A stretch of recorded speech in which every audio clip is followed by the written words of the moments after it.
बनेंगे, ठीक है। उसमें से पहला टॉपिक है इसका स्क्वायर, ठीक है। देखो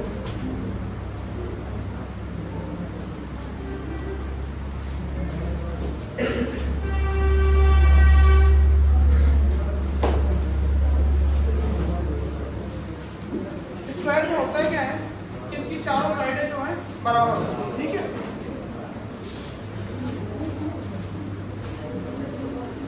देखो इस साइड को हम क्या मान लेते हैं, ए मान लिया, ठीक है। तो पहला पॉइंट क्या बनेगा यहाँ पे कि ए बी बराबर बी सी बराबर सी बी बराबर सी डी बराबर डी ए। चारों भुजाएं आपस में क्या होती हैं, बराबर। और इन भुजाओं को हमने क्या माना है, ये आपकी भुजा हो जाएगी। बात क्लियर, ठीक है। उसके बाद बात करते हैं एंगल की। तो इसका जो प्रत्येक अंतःकोण होता है ये 90 डिग्री का होता है, सबको पता होगा। कितनी डिग्री होता है, 90 डिग्री का होता है, ठीक है। 90 डिग्री का होता है। तो कोण ए, कोण बी, कोण सी, कोण डी बराबर होता है आपका 90 डिग्री, ठीक है। बात समझ में आ गई। उसके अलावा अब बात करते हैं इसका विकर्ण डायगोनल। तो इसके दो विकर्ण होते हैं और दोनों विकर्ण आपस में कैसे होते हैं, बराबर। तो विकर्ण AC और BD दोनों बराबर होते हैं और इसको हम लोग D से नोट करते हैं, ठीक है। तो ये 3 पॉइंट पहले क्लियर हो गए, ठीक है। समझ में आए कि नहीं आए, फिर समझो। वर्ग एक ऐसा चतुर्भुज होता है जिसकी चारों साइडें आपस में क्या होती हैं, बराबर होती हैं। इन साइडों को हमने क्या माना, ए।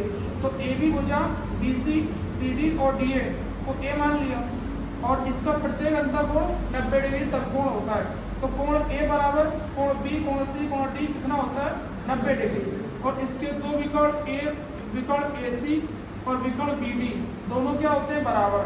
उनको हमने क्या मान लिया, डी मान लिया, ठीक है। अब यहाँ कुछ फार्मूले आपको याद रखना है।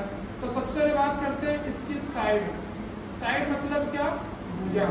तो भुजा को हमने क्या माना है, ए, ठीक है।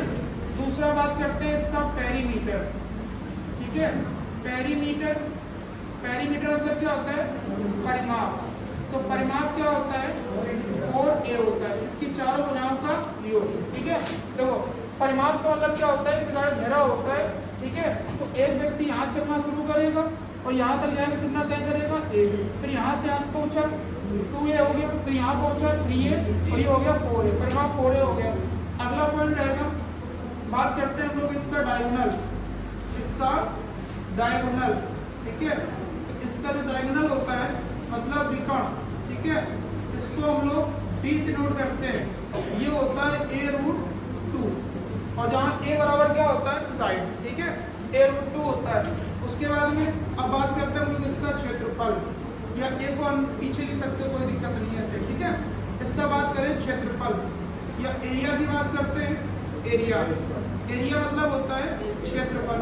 ये होता है आपका साइड का स्क्वायर मतलब a का स्क्वायर, ठीक है। अब देखना यहाँ से एक एरिया आप फॉर्म निकाल सकते हो। जैसे यहाँ देखना, अगर हम यहाँ बोले कि √2a बराबर आपका d है, सही है।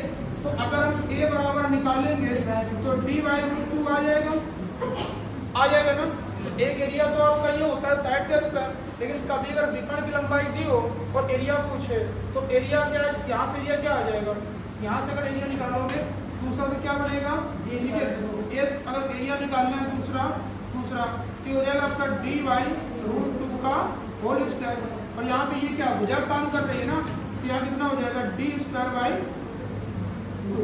और जहाँ d बराबर क्या है, डायगोनल।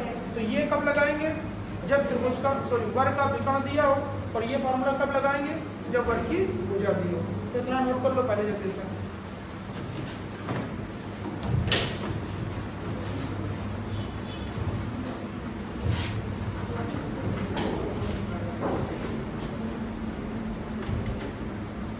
नोट करो, सीधा के क्वेश्चन कराते हैं आपको,